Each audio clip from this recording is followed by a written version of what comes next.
حضرات گرامی ایک اور حدیث پہ ایک اعتراض ہوتا ہے. میں آپ کو صرف وہ احادیث سنا رہا ہوں جس میں ایک اعلیٰ ترین ذہنی کیفیت نمایاں ہوئی. اعتراض یہ ہوا کہ حضور کی حدیث گرامی ہے کہ جس نے اذان سننے کے بعد لا حول ولا قوت الا باللہ کہا اس پہ جنت واجب ہوگی. اعتراض یہ کہا کہ یہ کیسے ہو سکتا؟ یہ کیسے ہو سکتا؟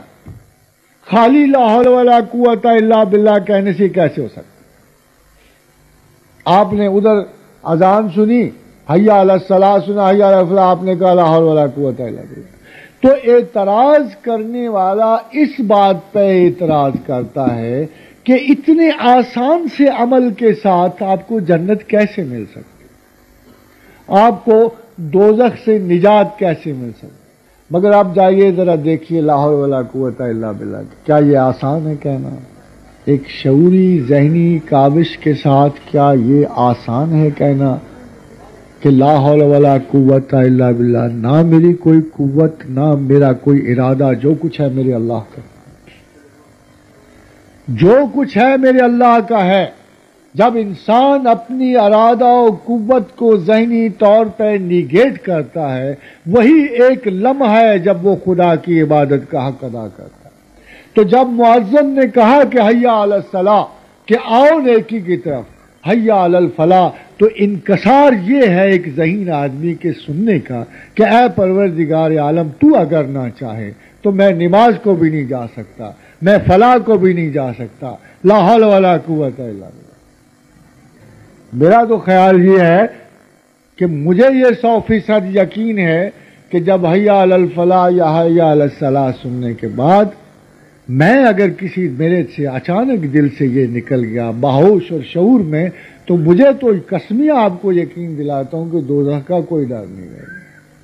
مگر اتنی باشعوری کوشش بھی ہم سے ممکن ہی نہیں ہوتی. چاہے ایک انسان، حضور نے فرمایا، عبادات کرے، چاہے روزے رکھے، چاہے خیرات کرے، اگر وہ تقدیر الہی کا قائل نہیں ہے تو اس کا ٹھکانہ جہنم ہے. اور تقدیر اور توفیق ایک ہی پہلو سے ساتھ ساتھ چلتے ہیں. توفیق انسان طلب کرتا ہے، مگر تقدیر وہ چیز نہیں ہے. جب جتنی بہترین ایکسپلینیشن رسول اللہ صلی اللہ علیہ وسلم نے تقدیر کی ہے، آج تک زمانے میں سوائے ایک اٹیلین سائنٹسٹ کے اور فلاسفر کے، تقدیر کی کوئی بہترین اس درجہ استدلال تک بھی کوئی نہیں ہوتا. آپ حیران ہوں کہ کسی نے پوچھا کہ اگر تقدیر میں سب کچھ درج ہے تو پھر انسان کیا کرے؟ انسان کیوں کام کرتا؟ پھر فرمایا کام کرو، اس لیے کہ جو اللہ نے تمہارے نصیب میں لکھ دیا وہ سہل کر دیا، وہ آسان کر دیا. اور آسان کرنے کا مطلب یہ ہے کہ جب تم دو کاموں کو جاؤ گے اور ایک کام تمہاری تقدیر میں نہیں ہے اور ایک کام تمہاری تقدیر میں ہے، تو تمہیں نیچرلی وہی کام مرغوب لگے گا اور وہی بہتر لگے گا کہ جو تمہاری تقدیر میں لکھا گیا ہے.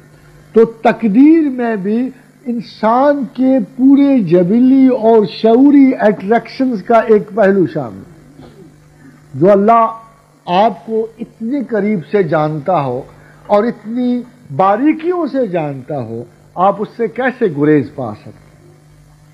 اور اگر تقدیر کے بارے میں کوئی اور دلیل نہ ہوتی تو حضرات گرامی ایک ہی بڑی تھی کہ کوئی انسان نہ اپنا گھر چنتا ہے، نہ ماں چنتا ہے، نہ باپ چنتا ہے، نہ بچے چنتا ہے، نہ بیوی چنتا ہے.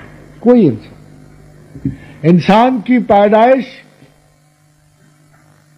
کہاں ہوتی ہے، کس کے گھر ہوتی ہے؟ کون چاہے گا کہ ایک مفلس اور غریب اور فلاکت زدہ انسان کے گھر پیدا ہو؟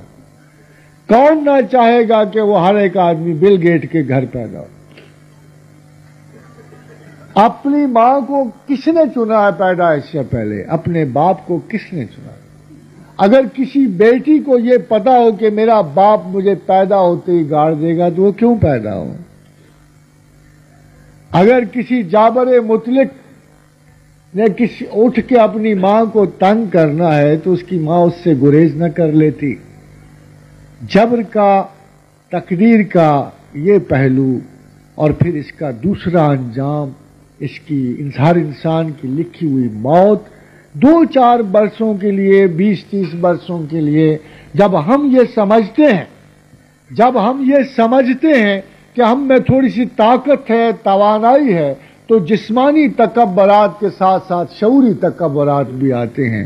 ہم سمجھتے ہیں کہ ہم تقدیر کے خالق ہیں، ہم اپنے کام خود بناتے ہیں.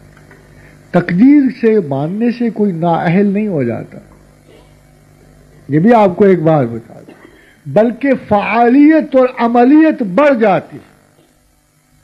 اس لیے کہ جب آپ کو پتا ہے کہ ایک کام اللہ نے مجھ سے لینا ہے تو آپ اس سے گریز نہیں کر سکتے. آپ ہر صورت وہ کام کر کے ہی ہٹتے ہیں. تو آپ ہر وقت موڈ میں تیار رہتے ہیں کہ پتہ نہیں اللہ نے یہ کام لینا یا وہ کام لینا. اخلاص جھلکتا ہے تیرے حرف و سخن سے،